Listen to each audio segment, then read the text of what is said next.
નમસ્કાર, જય હિન્દ, જય ભારત. હમણાં સુપ્રીમ કોર્ટ દ્વારા એક ચુકાદો આપવામાં આવ્યો જે બહુ મહત્ત્વનો હતો, જેમાં જણાવ્યું હતું કે જૂના શિક્ષકોએ હવે ફરજિયાત ટેટ પરીક્ષા પાસ કરવી પડશે.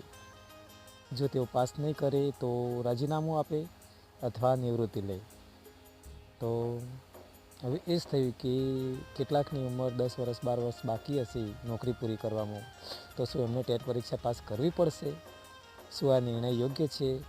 જો તમે સહેમત હો તો આ વિડીયોને લાઈક કરો, અને સહેમત ના હોય તો તમારો અભિપ્રાય કોમેન્ટ રૂપે જણાવો. જય હિન્દ, જય ભારત. નમસ્કાર, જય હિન્દ, જય ભારત.